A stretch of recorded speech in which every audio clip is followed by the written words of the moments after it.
예, 이정현 국민의힘 공천관리위원장입니다. 국방색 야상은 벗었고 점퍼를 입었습니다.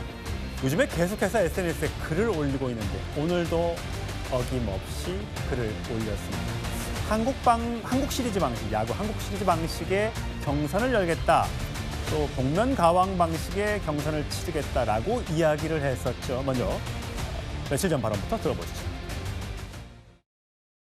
현직 도지사와 시장은 그대로 있고 나머지 이번에 새롭게 도전하는 사람들끼리 먼저 경선을 하고 그 경선을 두 차례를 하게 됩니다. 최종으로 남은 한 사람과 현직 도지사나 시장하고 최종 경선을 하게 되겠습니다. 이정현 공천관리위원장이 오늘 SNS에 당보다 개인 지지율이 월등히 높거나 실적이 검증되면 단수 공천할 수도 있고 우선 공천할 수도 있다. 반대로 당 지지율보다 낮으면 경선을 하거나 아니면 컷오프 각오해라 이런 뜻이겠죠. 자, 국민의힘 후보들이 누가 있을까요? 아직까지 공식적으로 대구 경북 지역을 제외하고는 이름이 거론되고 있는 사람. 예. 하나, 둘, 셋, 넷, 다섯, 여섯, 일곱, 여덟. 대구를 제외하고는 아직 많은 의원들이 도전 의사를 밝힌 곳은 많지 않습니다. 대구 경북에만 좀 많이 있고요. 경기 같은 경우는 양향자 의원이 도전하겠다라고 선언을 했고 조광한 의원이 할까 말까 지금 고민을 하고 있는 그런 상황인데, 자, 지금 김경태 대변인, 지금 민주당은요 착착착착 뭔가 진행이 돼가고 있는 것 같은데 국민의힘은 나가겠습니다라고 손드는 장수가 별로 없는 것 같아요. 아쉽게도 나가겠습니다 하는 그런 장수가 TK에 좀 몰려 있지 않습니까? 그래서 공천을 할 때 물론 이제 공천관리위원장인 이정현 공천관리위원장이 하겠지만 당 내에서 그리고 당원들이 이런 게 있습니다. 같은 날 모든 공천 지역을 한꺼번에 하는 게 아니라 좀 선도적으로 예를 들어서 많이 몰려 있는 쪽은 빨리 가름말을 좀 타는 것도 괜찮지 않을까? 거기에서 희생과 헌신의 모습을 보여주는 공천이 이루어진다면 예를 들어서 TK 지역에 있어서 우리가 생각하는 어떻게 보면 지금 다선 의원들이 지금 경쟁을 벌이고 있는데 여기에서 뭔가 새로운 돌파구를 마련하거나 새로운 어떤 움직임이 보인다고 한다면 국민의힘 공천이 좀 볼만하네 이럴 수 있거든요. 그리고 또 하나는 재보궐 하는 곳이 있습니다. 그 재보궐 하다 보면 관심이 가지 않습니까? 재보궐이 이루어지는 지역 같은 경우도 좀 선제적으로 하다 보면 그쪽에 있는 광역 자치단체 장의 어떤 공천과 더불어 시너지 효과가 전 있을 수 있다고 봅니다. 그래서 개인에 대한 어떤 몇몇 사람들에 대한 어떤 포커스보다는 공천의 우선순위를 좀 두거나 아니면 재보궐과의 어떤 지방선거의 어떤 적절한 어떤 배합을 통해서 좀 국민들의 관심을 갖게 하고 무엇보다도 약간 지금 국민의힘 쪽에 가지는 무기력감이 있습니다.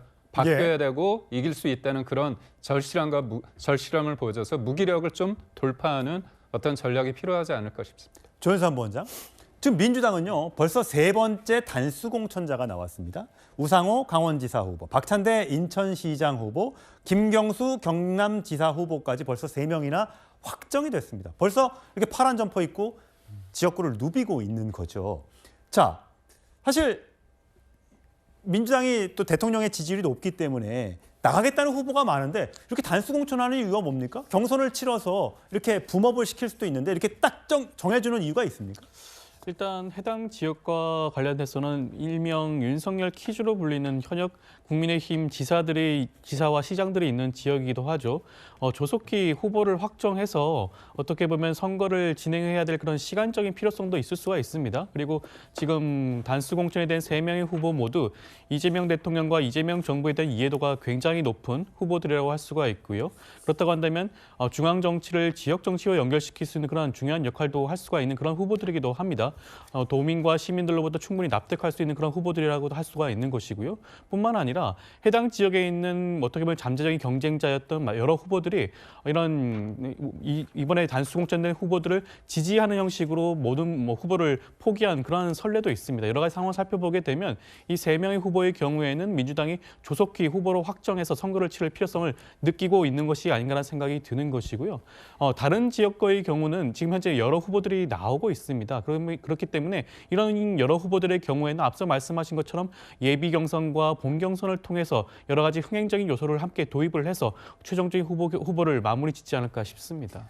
예, 정학진 변호사님. 사실 국민의힘에서 저요 손들지 않고 있는 이유가 여기 보면 나경원, 안철수 뭐 이런 분들이 서울시장에 나가서 후보가 되면 배지를 던져야 되는 거잖아요. 주진우 의원이 만약에 부산시장 후보가 된다면 배지가 사라지게 되고요. 대구 주호영, 추경호, 유영아 의원도 마찬가지고요.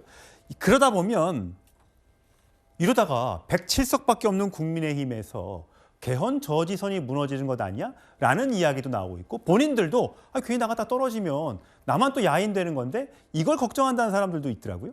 그런데 어쨌든 거론되는 분들의 지역구가 아무리 지금 국민의힘 지지율이 처참할 정도라고 하더라도 그래도 그 국민의힘 지지세가 강한 그러한 지역이니까 그러니까 뭐 그런 일까지야 벌어지겠는가 이런 생각이 드는데 어쨌든 제가 저기에 거론되는 의원들이라고 하더라도 당선 가능성이 희박한데 물론 서울시장 되고 그 광역단체장 되면 좋기야 하겠지만 경기도지사 되면 좋기야 하겠지만 확률이 적은데 과연 내 배지를 던지고 나가겠는가. 그러니까 저는 제일 걱정되는 게 뭐냐면요. 특히 경기도 같은 데는요. 제대로 된 변변한 후보도 제대로 국민의힘이 제1야당임에도 불구하고 내지 못한 거 아닌가 그런 생각이 들고요. 그다음에 또 그 처참하게 이번에 그 결과가 그런 결과가 나오면 어떡하나 그런 게 지금 걱정될 만큼 문제가 심한 것이 아닌가 저는 그런 생각이 들고요. 그다음에 이정현 그 공관위원장이 당 지지율보다 뭐 낮거나 뭐 그런 사람들 같은 경우에는 좀 문제를 갖다 삼을 수 있겠다. 예. 이런 취지로 제가 읽었는데 지금 국민의힘 지지율보다 더 낮은 지지율을 받고 있는 현직 광역단체장이 누가 있겠는가? 저는 그런 생각 들고요. 이런 것도 좀 제대로 파악을 하는 게 좋지 않겠나 그런 생각 듭니다. 예.